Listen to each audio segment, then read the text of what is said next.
गलत आदमी गलती करता हुआ पैसा कमा तो लेता है, लेकिन कमाया हुआ पैसा अपना दर्द और पीड़ा तनाव बनकर, हर समय चिंता बनकर, डर बनकर दिमाग में बैठा रहता है। और फिर वो वक्त भी आता है, या तो वो चोट देगा या फिर कोई छीन ले जाएगा या कोई निकाल ले जाएगा। इसलिए क्या करना, उजली करनी कर ले बंदे, कर्म न करियो काला। उजली करनी कर ले बंदे, कर्म न करियो काला। लाख आंख से देख रहा है तुझे देखने वाला, लाख आंख से देख रहा है तुझे देखने वाला। उसकी तेज नजर से बंदे कोई नहीं बच पाता, मेरे दाता के दरबार में सब लोगों का खाता। मेरे दाता के दरबार में सब लोगों का खाता। जो कोई जैसी करनी करता वैसा ही फल पाता, मेरे दाता के दरबार में सब लोगों का खाता। मेरे दाता के दरबार में सब लोगों का खाता। तो जितने भी गाओगे ना, टीवी बंद कर देना, अंदर का टीवी चलाना। इसमें जो फिल्म भगवान की उभरती है, वो जो दृश्य अंदर आते हैं ना, वो बहुत आनंद देते हैं। आप लोग बोलते थे, दाता तेरे सिमरन का वरदान जो मिल जाए, मुरझाई कली दिल की एक आन में खिल जाए। कितने सारे भजन, कितने तरीके से आप लोगों ने गाए। तो बस आपसे यही कहूँगा, श्रद्धा भाव के साथ अपने भजन गाइए। ये भजन प्रार्थना गीत हैं। इन प्रार्थना गीतों को जितना जितना आप अपने शब्दों में पुकारना शुरू करोगे, बहुत आनंद देंगे। और अभी तो जैसे हम लोग साज लेकर गा रहे थे ना, जरूरी नहीं है कि आपकी ढोलक बाजा लेकर बैठोगे अपने मंदिर में। जैसा आपको आता है बस वैसा अकेले बैठ के एक बार ऐसे भी गुनगुना के देखते हैं, साज नहीं बजेगा।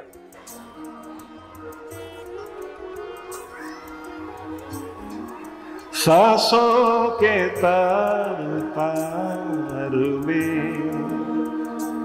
गुरु नाम को पिरो लो, गुरु नाम को पिरो। सांसों के तार तार में गुरु नाम को पिरो लो, गुरु नाम को पिरो। आनंद रस से अपना, आनंद रस से अपना अंतःकरण भिगो लो। सांसों के तार तार में गुरु नाम को पिरो लो, गुरु नाम को पिरो। जीवन का एक एक पल अनमोल है खजाना। सब उच्चारण कीजिए। जीवन का एक एक पल अनमोल है खजाना। इनमें से एक पल भी नहीं लौट के है आना। इनमें से एक पल भी नहीं लौट के है आना। आनंद रस से अपना, आनंद रस से अपना अंतःकरण भिगो लो, सांसों के तार तार में गुरु नाम को पिरो लो, गुरु नाम को पिरो।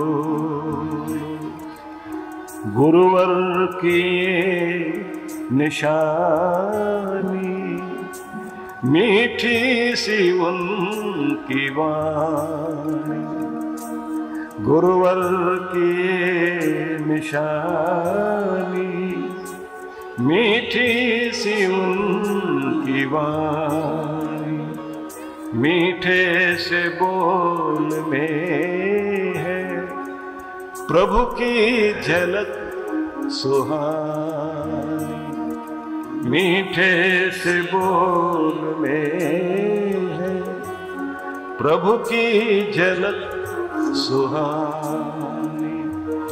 बोलो तो मीठे बोल ही, बोलो तो मीठे बोल ही, अमृत हृदय में घोलो,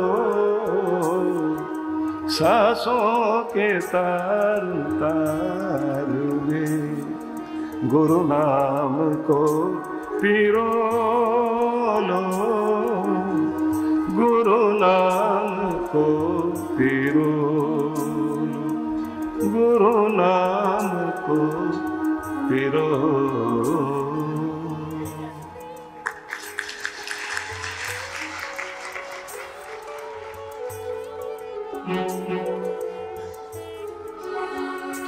रुस ना जावी सतगुरु मेरे, रूठ मत जाना सतगुरु मेरे, रुस ना जावी सतगुरु मेरे, जीवन मेरा सहारे तेरे, रुस ना जावी सतगुरु मेरे, रुस ना जावी सतगुरु मेरे, जीवन मेरा सहारे तेरे, जीवन मेरा सहारे तेरे, रूठ न जाना सतगुरु मेरे, रूठ न जाना सतगुरु मेरे, जीवन मेरा सहारे तेरे, जीवन मेरा सहारे तेरे, उठ न जाना सतगुरु मेरे, न जाना सतगुरु मेरे।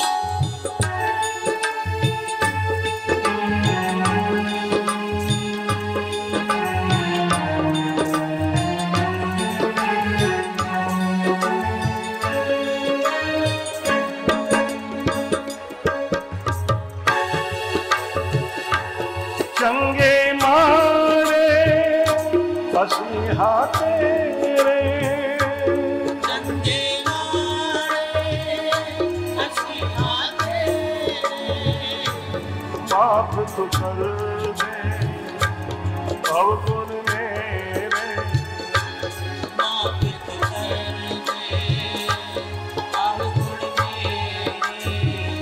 हिंदी अनुवाद करते हैं। भले बुरे हम जो भी तेरे, भले बुरे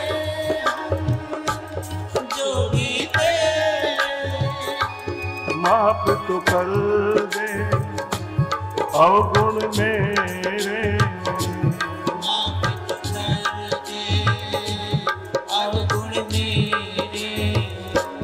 हाथ रहे तेरा सिर पर मेरे, हाथ रहे तेरा सिर पर मेरे, जीवन मेरा सहारे तेरे, जीवन मेरा सहारे तेरे, रुस ना जावे सतगुरु मेरे, सुना जावे सतगुरु मेरे।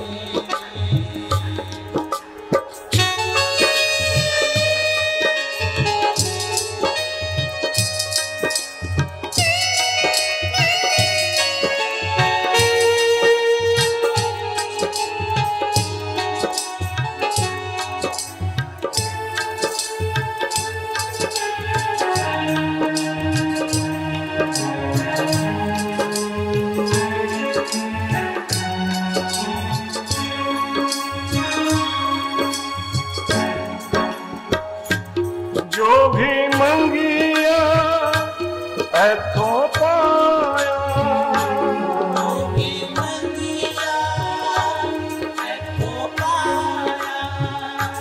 जो भी मांगा तुझसे पाया,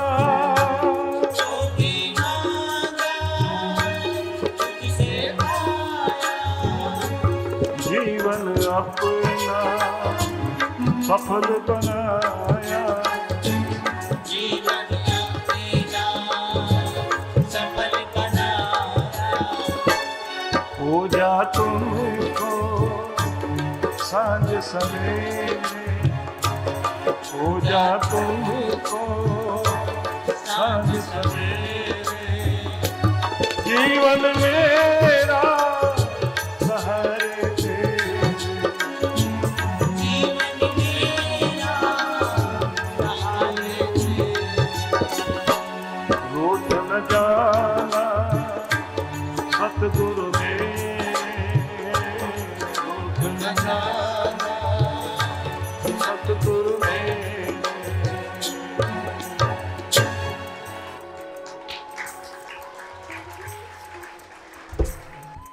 हमारे भारत के बहुत बहुत संत हुए हैं। जैन संतों में अभी एक संत विदाई ले गए, आचार्य महाप्राज्ञ। उनसे किसी ने ये पूछा कि आपने इतना लिखा, इतना बोला, अपने गुरु से भी कहीं आगे चले गए। तब उन्होंने कहा था, मेरा कद जो दिखाई देता है 6 फुट का, आप लोगों को 9 फुट का दिखाई देता है। कि मैं गुरु से आगे चला गया, मेरे गुरु 6 फुट के और मैं बच्चा जैसे 3 फुट वाला। और जैसे कोई पिता अपने बच्चे को कंधे पे रख ले तो बच्चा सोचता है मैं 9 फुट का हो गया, कि मेरे गुरु ने मुझे कंधे पे बैठा लिया, इसलिए मैं ज्यादा ऊंचा दिखाई दे रहा हूं, तो मैं 3 फुट वाला। उन्होंने जो कुछ मुझे प्यार दिया और जो कुछ मेरे पास है वो मेरे सदगुरु की कृपा है। सच बात तो यह है, जो गुरु की नेमत को और उसकी मेहरबानियों को मानता है उस आदमी की जिंदगी में अद्भुत चमत्कार घटने लगते हैं। ये श्रद्धा इंसान को बहुत आगे लेकर जाती है। हम लोग एहसान फरामोश है, इतनी कृपाएं पाते हैं और बहुत जल्दी भूल जाते हैं। जो व्यक्ति कृतज्ञ होता है, परमात्मा का नियम है उसे और दिया जाता है और ज्यादा से ज्यादा दिया जाता है। शिकायती व्यक्ति के पास जो कुछ है वो भी छिन जाता है। इसलिए आभारी बनना और धन्यवादी बनकर के जीना ये जीवन के लिए बहुत लाभकारी है। तो आइए हम चर्चा करते हैं भगवान श्री कृष्ण के संदेशों की। भगवान ने अनेक तरह के योग का वर्णन किया कि तुम मेरे दर तक किसी भी मार्ग से पहुंच सकते हो, किसी भी विधि से पहुंच सकते हो। जो विधि अपनाई जाए उस विधि की एक शर्त है जुड़ जाना, मिल जाना। जिससे बिछड़े हुए हो उससे तुम्हें जुड़ जाना चाहिए। अपने आनंद से, अपने अंदर की शांति से जुड़िए, अपने अंदर के अनंत प्रेम से जुड़कर फिर आप देखिए जो भी मार्ग आप अपनाओगे वो तुम्हें परमेश्वर की ओर लेकर जाएगा। इसलिए जो योग की परिभाषाएं दी गई है, गीता में तो कहा गया योग है कर्म सुकौशलम या समत्वम योग उच्यते, संतुलन साधना योग है। बैलेंस बनाकर जीना ये योग है। बैलेंस बनाने में हमारी बहुत ऊर्जा जाती है, क्योंकि 2-2 मिनट के बाद कोई ना कोई बैलेंस बिगाड़ता ही रहता है। किसी ने कुछ बोल दिया, आपका मन का बैलेंस बिगड़ जाएगा, संतुलन बिगड़ जाएगा। क्योंकि जिंदगी एक ऐसी पगडंडी है जो पहाड़ों के बीच से गुजरती है, या कई ऐसी सड़क है जो सर्पाकार है, पहाड़ों के बीच से घूमती हुई जा रही है और थोड़ी दूर तक का ही दिखाई देता है, क्योंकि उसके आगे मोड़ आ जाता है। सावधानी बरतते हैं तो यात्रा का आनंद लीजिए, दृश्य बहुत सुंदर है। और सावधानी नहीं बरत पा रहे हैं तो लापरवाही होते ही इतनी गहरी खाई है कि फिर जीना ही, जिंदगी नहीं रहेगी। इसलिए हर जगह आपको संतुलन तो चाहिए। कृष्ण भगवान ने तो योग शब्द की परिभाषा दी, संतुलन का नाम योग है। बैलेंस बनाना सीख जाओ तो योगी कहलाओगे। और बैलेंस बनाने का मतलब है कि अपने रास्ते पर चलते रहो। अपना रास्ता क्या है? शांति का रास्ता, प्रेम का रास्ता, अहिंसा का रास्ता, दया का रास्ता, करुणा का रास्ता, अपने पावनता का मार्ग, अपनी मस्ती में जीना, अपने रस में जीना, इसमें बैलेंस बनाए रखो। इस मार्ग से नहीं डिगना है आपको। लौट के वहीं आ जाओ। जैसे पानी कितना भी गर्म करें ठंडा तो होगा ही, तो ऐसे ही आपको दुनिया गर्म करे लेकिन अपना दिमाग फिर ठंडा कर लो, फिर शांत हो जाओ। लोग उदास करें फिर से मुस्कुराहट वापस ले आओ। लोग आपको नीचा दिखाएं फिर से अपनी हिम्मत बनाकर अपने आप को दिखाओ कि नहीं मैं कुछ हूं। घटनाएं आपकी समृद्धि छीन सकती हैं, गरीबी सामने आ सकती है, लेकिन मन को गरीब मत होने देना। लोगों की भाषा ऐसी हो सकती है कि वो आपको उस स्तर की भाषा बोलने के लिए मजबूर कर देंगे। जैसे वो गालियां दे रहे हैं, आपको भी गाली देने पे मजबूर कर देंगे। लेकिन आप कोशिश करना कि वचनों की दरिद्रता नहीं आने देना, वाणी में दरिद्रता नहीं आने देना, वाणी की दरिद्रता मत आने दो। भड़काने वाले भड़काएंगे, आग लगाएंगे, पर अपने आप को ईंधन मत बना लेना। लोग कठपुतली बनाएंगे आपको नचाने के लिए, धागे हिलाएंगे, आप नाचें, लेकिन उन धागों को तोड़ देना जो आपको नचाना चाहते हैं। जब आप अपना ये संतुलन बनाते हैं तो कृष्ण कहते हैं इसी का नाम योग है। ये योग जीवन में आ जाए तो जीवन धन्य है। तो इस पर सुनने के बाद पसंद करना, और पसंद करने के बाद इसके सूत्र लिखना, पॉइंट्स लिख लेना, और उसके बाद इस पर प्रयोग करने के लिए जिंदगी की प्रयोगशाला में साइंटिस्ट बनकर आविष्कार करना। नए नए प्रयोग होंगे, जिंदगी एक नया रूप लेगी, नया रंग लेगी, नया ढंग लेगी। नए ढंग से लोगों के सामने खड़े होकर दिखाओगे, लोग समझेंगे देखने में साधारण है लेकिन एक महान आत्मा छिपी है इस शरीर में।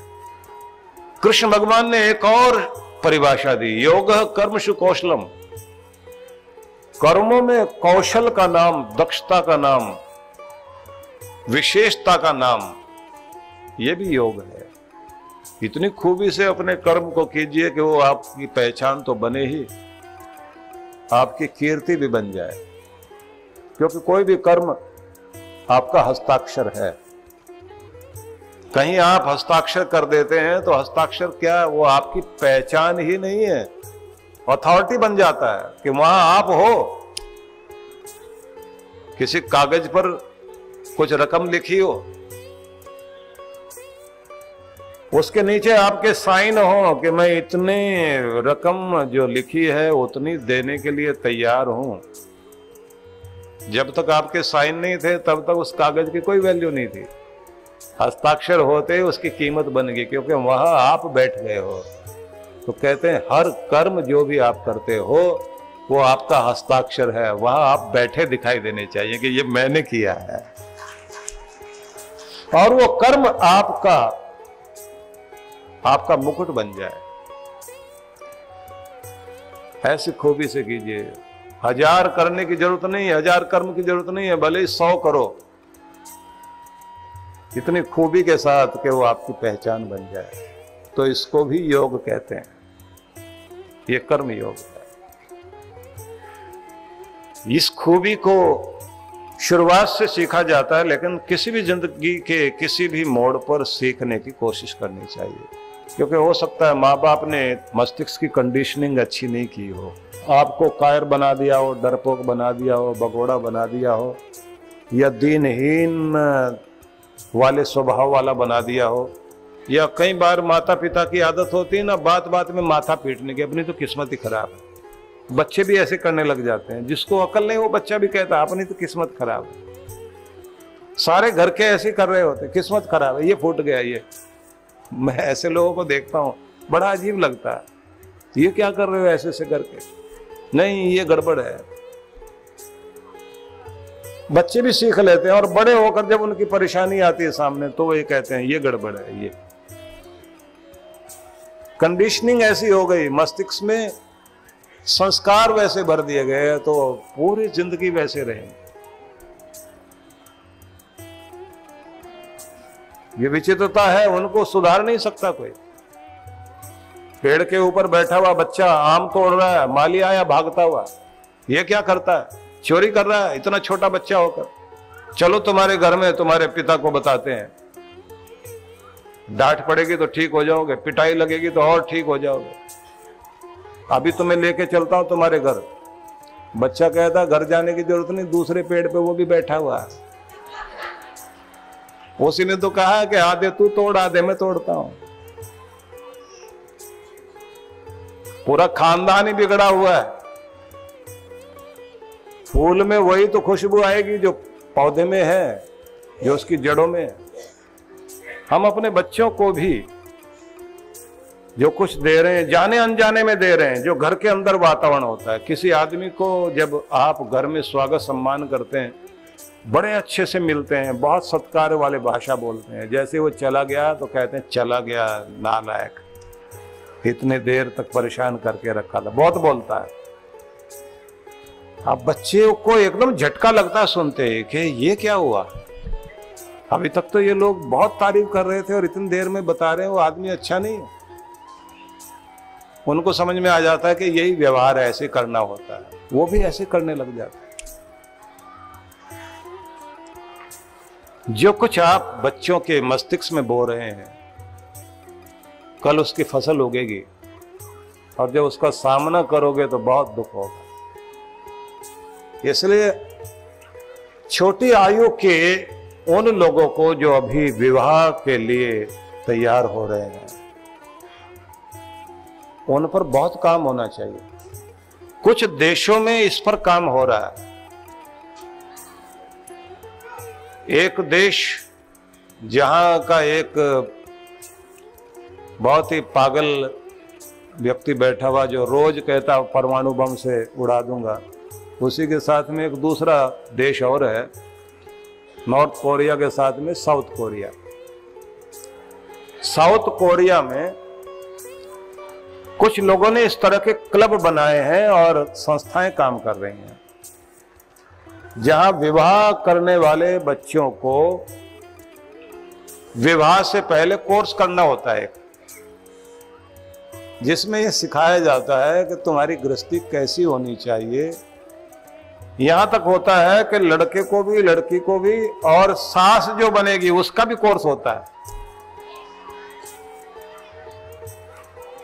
ससुर तक को बुला लेते हैं कि कोर्स करो, सर्टिफिकेट लेके जाओ। इंडिया में करना हो तो ननद को भी बुलाना पड़ेगा, क्योंकि बहुत कुछ आग लगाने का काम उसका भी होता है। और हर कोई महिला कहीं ननद है, कहीं भाभी है, लेकिन तराजू बदल जाती है। जब ननद वाला रोल करना होता है तो अलग बात है, जब बहू वाला रोल करना होता है तो अलग बात। और माँ की भी हालत अलग है, जब बेटी से व्यवहार करेगी तो अलग, जब बहू से व्यवहार करेगी तो अलग, उसकी भी तराजू दो है। और जब राज चलेगा बहू का तो उसके पास भी तराजू दो के बजाय चार ही होंगी। वो भी जानती है कि जब मेरे साथ हुआ तो मैं भी आगे करूं। तो विषय न बदले, मैं आपको कहना चाहता हूं, जब जीवन में कर्म करने की कुशलता आती है तो इसको कृष्ण भगवान ने योग कहा, तब हमें जीना आ गया। तो अब कुछ और परिभाषाओं पर विचार करते हैं जो अपने आप में अद्भुत है। सर्व चिंता परित्यागो निश्चिंतो योग उच्यते। जिस समय मनुष्य सब चिंताओं का परित्याग कर देता है, उस समय उसके मन की जो व्यवस्था लय वाली होती है, लय अवस्था, तल्लीन हो जाना अपने आनंद में, तब उसे योग कहा जाता है। और हमारे बहुत सारे ऋषियों में एक ऋषि हुए हैं याज्ञवल्क्य। उनका कहना संयोगो योग इत्युक्तो जीवात्म परमात्मनो। जीवात्मा का परमात्मा के आनंद में संयोग हो जाने का नाम ही योग है। मतलब ये हमारी जो आत्मा है, जब परमात्मा के आनंद में डूबकर अंदर आनंद की तरंगों को उत्पन्न करते हुए पूरे शरीर को, पूरे जीवन को आनंद से भर देती है, तो माना जाता है कि अब योग हो गया है। इसी का नाम योग है। और जो रसायन शास्त्र में केमिकल कॉम्बिनेशन वगैरह दो तरह के पदार्थों को मिलाया जाता है, उसको भी योग कहते हैं। वैदिक शास्त्र में जो औषध योजना है वो भी योग कहलाती है। कल्प योग वहां चलता है। वहां एक अलग तरह की कंपोजिशन होती है, एक कंपाउंड तैयार करना, मिश्रण तैयार करना, कौन सा घटक किसके साथ मिलाया जाए, किस बीमार को किस तरह से कौन सी चीज को दी जाए, तो उसको भी योग कहते हैं। और ज्योतिष शास्त्र में ग्रहों का जो मेल होता है उसको भी योग कहते हैं कि ये इनकी युति बन रही है। लेकिन जिस योग की बात अब हम लोग कर रहे हैं, हिसाब किताब में भी कुल योग होता है, जोड़ करना, तो तरह तरह से योग जगह जगह जुड़ा हुआ है। लेकिन जहां व्यक्ति का मन, बुद्धि, चित्त परमात्मा से जुड़ा रहे और उसके जीवन में शांति, आनंद और प्रेम, करुणा का आविर्भाव हो, वो स्थिति योग कहलाती है। इसलिए योगी व्यक्ति किस रूप में रहता है, 12वें अध्याय में कृष्ण भगवान जब ये कहते हैं, संतुष्ट सततम योगी यत्तात्मा दृढ़ निश्चय, जो सतत संतुष्ट रहता हो और धन्यवादी बनकर धन्यवाद के गीत गाए, शिकायत जीवन से हटा दे, संतुष्टि आ जाए, आभार व्यक्त करे, तो ये योगी की पहली निशानी है। तो ये बात विचारणीय है कि जीवन के प्रत्येक क्षेत्र में इस बात की कोशिश की जाए कि हम आभार व्यक्त करने वाले बने, धन्यवादी बने, शिकायती और आलोचक निंदक स्वभाव को छोड़ते चले जाएं। इसको हम इस तरह से भी समझें, अगर जिंदगी में बहुत कुछ भरना चाहते हैं तो धन्यवादी बनो, बहुत कुछ मिलेगा। और अगर जिंदगी को आप दुख से भरना चाहते हैं तो शिकायती बन जाओ। प्रार्थना में भी शिकायत करो, लोगों से भी शिकायत करो, बातचीत में भी शिकायत करो, बस फिर आपकी जिंदगी में कोई भी रस नहीं रहेगा, जिंदगी ही शिकायत बन जाएगी। इससे भी बड़ी बात, किसी की समृद्धि देखकर आपके साथ वाला व्यक्ति बहुत ऊंचा उठ गया हो, अगर उसे देखकर जलना शुरू कर दिया तो जो आपके पास बाकी है वो भी खत्म होता चला जाएगा। और उसकी तारीफ मन मन में करके इसने सच में करा कमाल है, अच्छा आदमी है, तरीका है इसके पास, चीजें मेरे पास भी है लेकिन इसकी टेक्निक बढ़िया है, इसका कुछ तरीका अच्छा है, इससे सीखना चाहिए।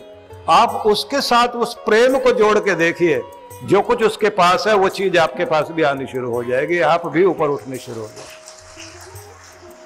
जलते भुनते ही आपके पास जो फूल खिलने लगा था समृद्धि का, वो मुरझाना शुरू हो जाएगा। ज्यादातर लोग अपने घरों में काम खराब कर लेते हैं, पति घर में नहीं आते, वो तो बाहर ही बाहर उनका मन लगता है, पत्नी और चेहरा बिगाड़ के बैठ जाती है, चेहरे की मुस्कुराहट खराब कर लेती है, व्यवहार खराब कर लेगी, और जब भी वो आएगा तो शिकायत करेगी, झगड़ने को तैयार, वो और बाहर रहेगा, आएगा ही नहीं। गृहिणी वो जो ग्रहण करना जानती हो, पकड़ना जानती हो, बांधना जानती हो। बांधने का ये तरीका नहीं है कि आप शिकायती हो जाओ। अपने प्रेम को, अपने अंदर की प्रफुल्लता को बाहर प्रकट होने दीजिए, अपने अंदर के उस आकर्षण को जगाइए जो घर को बांधता है। प्यार, प्रफुल्लता, प्रसन्नता ये बांधेगी। और आपकी सेवा, क्योंकि रंग रूप थोड़े दिन काम करता है, उसके बाद तो व्यवहार ही काम करता है, स्वभाव ही काम करता है। जितना सुंदर स्वभाव आपका होगा उतना ही आप अपने घर पर पकड़ मजबूत करेंगे। इसलिए अपने स्वभाव को सजाइए।